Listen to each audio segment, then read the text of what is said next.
Lead us off, please. Yeah, Dave, I guess as far as Fabian, their home run hitter, is he a guy that have teams been attacking him or trying to pitch around him as far as what he does? A little bit of both, because it probably obviously it depends on the score, who's on base. It's hard to pitch to him because obviously he hits good pitches that are strikes, but he also can go out of the zone and drive it. He just has tremendous bat speed, and when the ball or when that bat makes contact with the ball, it jumps. I mean, when you see him physically, he's not, a real big guy, but he's got some serious power. As far as your rotation, just what do you go with after Wicklander, I presume, Thursday night? Yeah, I mean, we'll go with Wicklander game 1, and then we're going to go with Bolden game 2 and leave game 3 open. Thank you. Yep. Tom? Hi, Dave. It's been an interesting season. You played a lot of top-ranked teams, and here you are with controlling your own fate in the SEC. I wonder what it's felt like to be in this position right now. Well, it's a good feeling. At least we don't have to sit around and watch a scoreboard and hope for things. We have a chance to go out and, and play our way into a championship or whatever. I mean, it's good. I always tell the guys they all count, 30 games. So there'll be a lot going on this weekend and other games that could hurt us or help us, but at least we know that we can go out there and we control our own destiny. Obviously, Florida is probably the most talented team in the country, at least on paper. That's what we've been told, and we've had people tell us how good they are, and we know that we have our hands full with Florida. How interesting do you find it that you're in the final regular season weekend and you've made a change on your Saturday start? You play on weekends? Yeah, I mean, we probably could have announced a third day start, but we need to see where we're at. Who do we need to use to win game 1? Do we have a chance to win game 1? Same with game 2. Paulette's been pitching there, but we might bring him out of the pen tomorrow. We might bring him out of the pen Saturday, or start him on Saturday, game 3. We could announce Lockhart because he started really well against Tennessee, did a great job. But we figured we wanted to get Bolden a start. He deserves it. He pitched really well. It gave us a chance to get back in that game and win it the other day. Give us a chance to win it. And we just felt like that, he's older. He deserves it.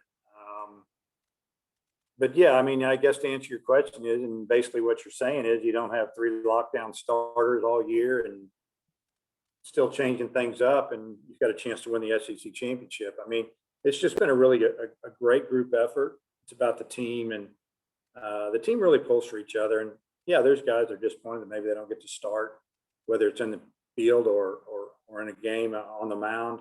But bottom line, they just want to win. They just want to help the team. And I think that's one reason that we're where we are. We don't really have a selfish team. They just want to win.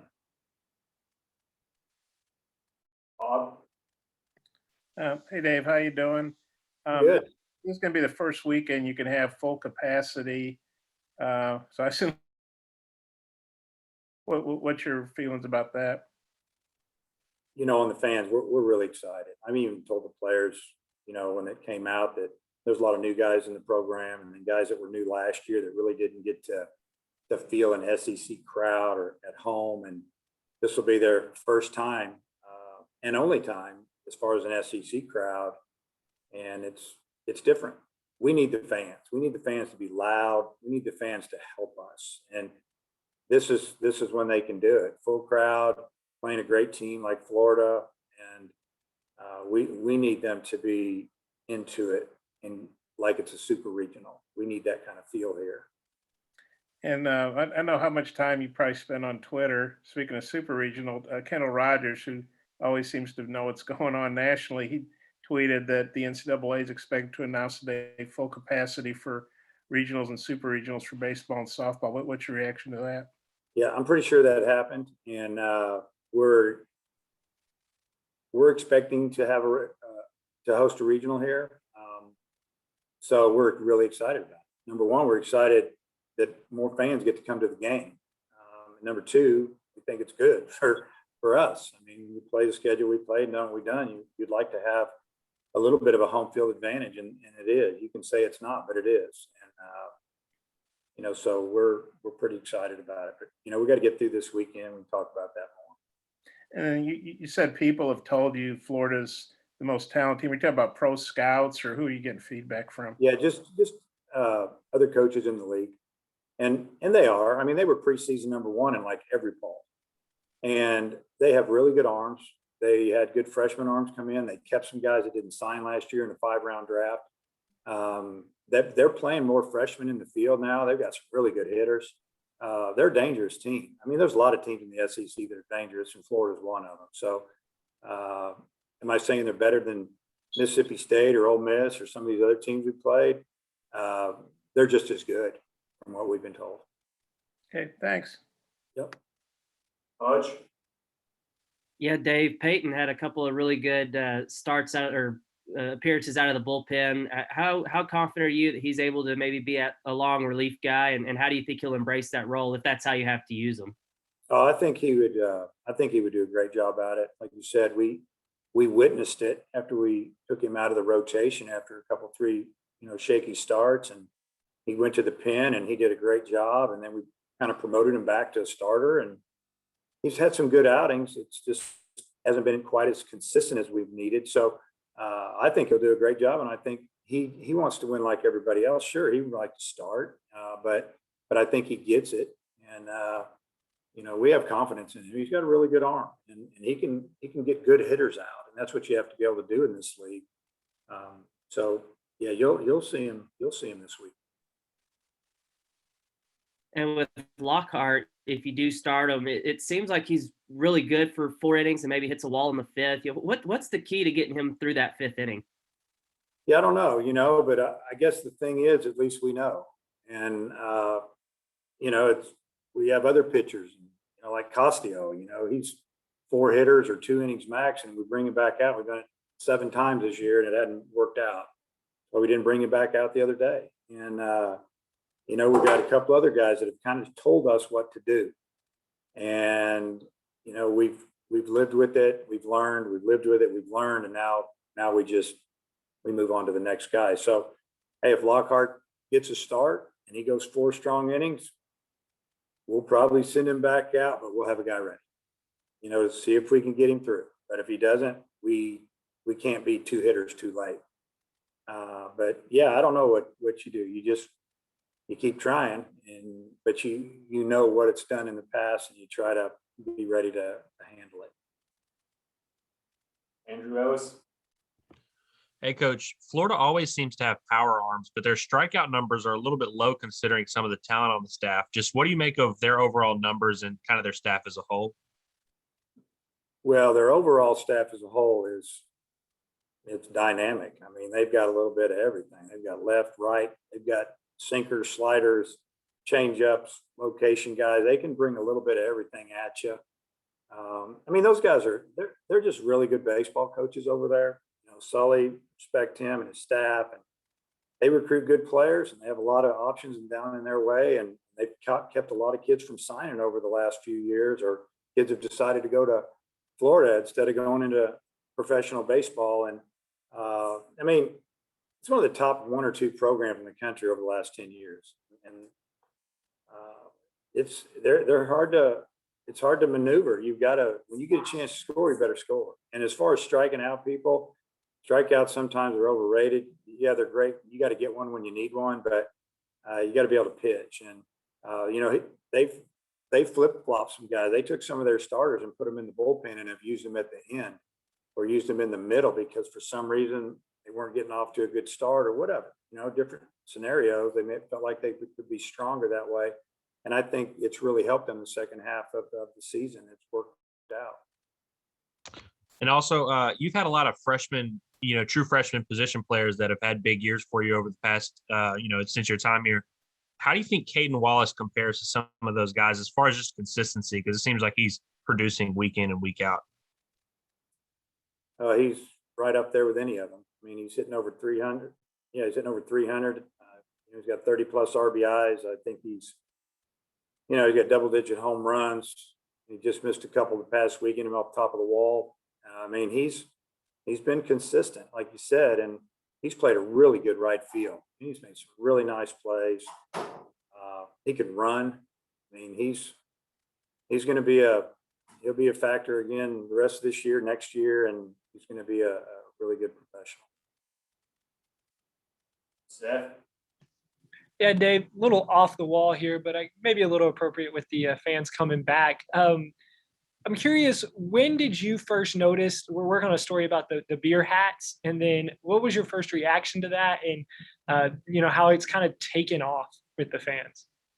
Yeah, I don't know how long they've been doing it. I mean, obviously we started noticing when you got a group of guys down the first base line with these goofy looking hats on. We didn't know what they were. And then we kind of started realizing they only put them on when we have the bases loaded, and now they're all over the stadium.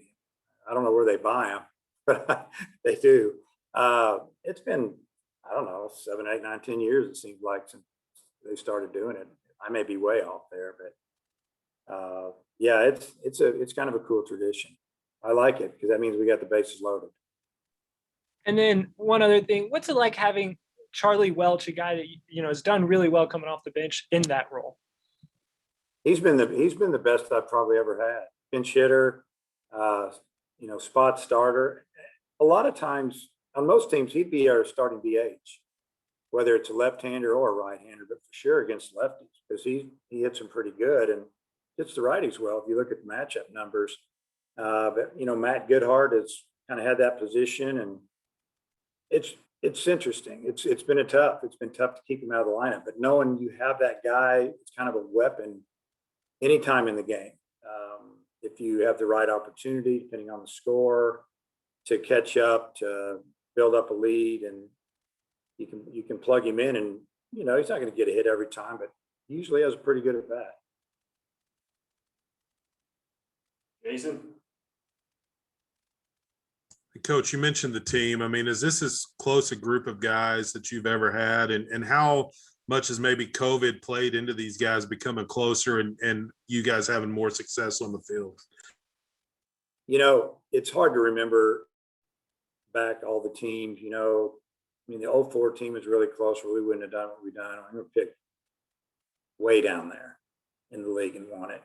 This team reminds me a little bit of the 19 team, the team after the real good team, who said, we're not going to let us down. And that team from midseason on, they bonded, and that was a really fun team to coach all the way to Omaha. Lost 2 one-run games in Omaha. Probably should have won both of them. We had opportunities. I mean, it was a disappointing finish, but what a fun team. This team reminds me of that team, and we still have a lot of work to do. But as far as, just watching them bond a little bit, because it was really hard in the fall because we had them spread out all over this place. We only have so many in the locker room. We had them in the players' lounge. We had them other side of the stadium. I mean, there wasn't a whole lot of conversations going on like normal. So we kept telling them, you got to get to know each other. It was difficult, but I think they appreciate the fact that they get to play baseball, and they like I say it 10 times today, they show up every day and they play. And they play hard, and they think they're going to win, and they'll fight you to the end. So I really appreciate that. I know the other coaches do as well, but it's a close team. They've gotten closer, especially since conference play started. I've seen a team with some fire in their eyes in certain situations that maybe in the past I hadn't seen some from some teams. I just feel like that they want to fight you. I know you don't mention a lot about the rankings and expectations, but for a team to go all the way through a conference season ranked number 1 in the country, you talk about the fire. I mean, how fun has that been to see this team show up each weekend? Yeah, I don't mention it at all, not even a little. I've never mentioned it to the team. So they know, obviously, and they know that different things will happen if it doesn't go well. I don't think that the rankings were really that important to them. Like they're just fighting to stay at the top. I don't believe that at all. I don't see it. Never hear it talk. I hear a lot of talk. I hear a lot of things I wouldn't repeat, but I'm not going to tell you. but I've never really heard guys in there talking about being ranked or where they're at, or if we don't win this game, we're going to fall out of the top 5. They know that it's nice and it's fun and maybe some bragging rights, for the fans, but for them to hang in there and stay up there all year, it's been special. It just means they show up every day and they found a way to win each weekend. And, they know what we want to do, and that's win at the end. Randy, Yeah, Dave, as far as winning, if you can win the conference, do you feel like there's such a stress on postseason and Omaha and all that people really don't appreciate winning a round robin, what that takes, especially in a league like the SEC? Yeah, I take it back to the days when I coached at Nebraska, and I think it was my 3rd year there, maybe 4th, when we won the Big 12 championship. Nebraska Cornhuskers just beat Texas A&M, 2 Oklahoma schools, Baylor, all those people. We won the league outright. To me, that was the biggest accomplishment to me that we achieved. Because you can get hot, play good at the end, get a break, and you can get to Omaha, every now and then, maybe once in a while. But when you go through the gauntlet of the SEC, week in and week out, and you can hang in there and have a chance to win the league, it's a big deal. And I do believe that maybe fans that aren't super, super close to college baseball, they probably don't understand as much as the ones that do. But it's not our ultimate goal. Our ultimate goal is to play late into June. And, I've never talked to our team about winning the West, winning the overall, winning the conference tournament. We'll bring it up. These guys, they want to win. We know they want to win. That's why they work hard every day. And if we win it, it'd be awesome. If we don't, hats off to the team that does. We'll just keep playing. Thanks. Randy, Dave, what do you see as the strengths of this year's Florida team? Wow, that's a good question. I remember, I think it was Aaron Fitz said something like before the season, maybe he went and watched him, and he said, this is the most complete Florida team you've ever seen. I think he said that. Somebody said that knows college baseball really well. And I think that's what he meant by that was, man, they can really pitch. They can really hit. They got a lot of options, a lot of weapons. And I think that's probably the strength of their team is they have options offensively. And if some guys aren't getting it done, they can go to the next 2 or 3 and they're just as good. And the same on the mound. And that's why they felt that they could pull maybe some of the guys with more experience that had started and put them in the bullpen and make their team stronger. And, you have to beat them. You got to plan for 27 outs or whatever it takes, and you got to hold them down because they can do it. I just think they're deep. And do you have a pitch count on Kevin when he goes out each night? We don't have a pitch count the first night. The second day we could. It just depends. A lot of times it's what you see. Has Kevin been pitching with a lot of runners on base, or is Kevin just rolling? Are they fouling off a bunch of pitches? Is it stressful? That's how we judge it. How much stress has he been under out there? And, you think about Tennessee, the one hitter, the first baseman, he had a 15 pitch at bat on him. That hurt us. I would have rather had him get a single and move on. But, so that's how you evaluate that. You just kind of look at the overall body of work a little bit, or what he's done the last maybe week. Thanks, Dave. Yeah. Caden, Hey, Coach, I also had a questions about Kopp, just his relationship with Opitz behind the plate. They've been together for a long time off the field. And then just how much has Casey kind of contributed to how well Kevin has pitched this season? Well, they have a great relationship on and off the field. Obviously on the baseball field, there's big time chemistry there. I think they can think for each other almost. And I think Casey's been a huge part of the success. We may send in a suggestion here, or Casey may look at us, but we let those guys roll because they want to work fast.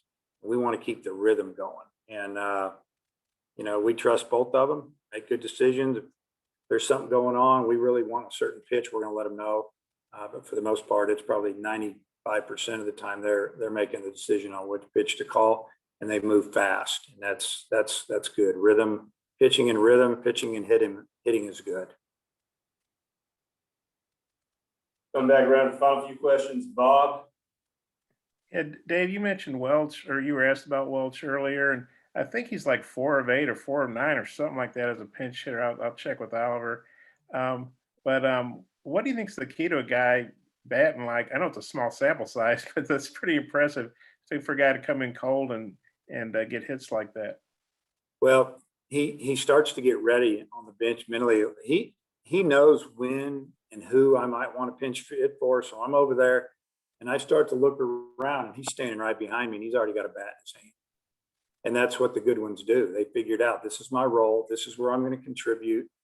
Whether that's, obviously he'd like to be an everyday starter, and I think he will one day here with that bat. But yeah, it's that he's ready. And it's not like I just call him and he's got to go find his batting gloves and his helmet and his bat. And then next thing you know, he takes one practice swing, he's in the box. He's already getting ready an inning or two earlier. And when we say, hey, you're going to go do this or that, he's already 2 steps ahead of us. And I think that's contributed a lot. And the other fact is that he's got a really good swing. And he doesn't go all crazy up there.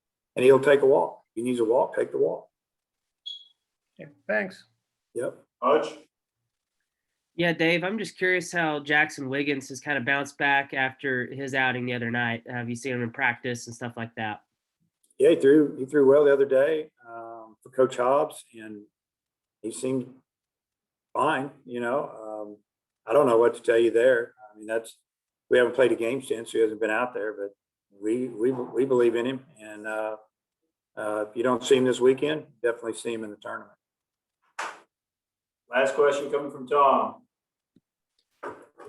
Dave, only 9 SEC teams have won their first 9 series. Excuse me, only 2 SEC teams have won their first 9 series. Only one has won every series in a season. How meaningful is it that this streak you're on of winning SEC series? Well, we haven't discussed that either with the players, obviously.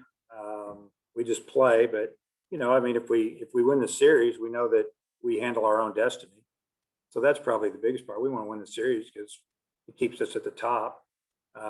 If we don't, we don't. But I mean, it's kind of neat. I think it'd be something you talk about down the road. It's something that you probably don't expect going into the season because the league's so good. Something's going to happen. You're not going to play well one weekend, or somebody's really going to play well. So it's kind of unique, obviously, with the league being what it is, and it hasn't been done very much. But we should try to win Thursday, and bottom line, we'd like to win the series. That's all I got. Thanks. Thanks for your time, Coach. Appreciate it. Okay.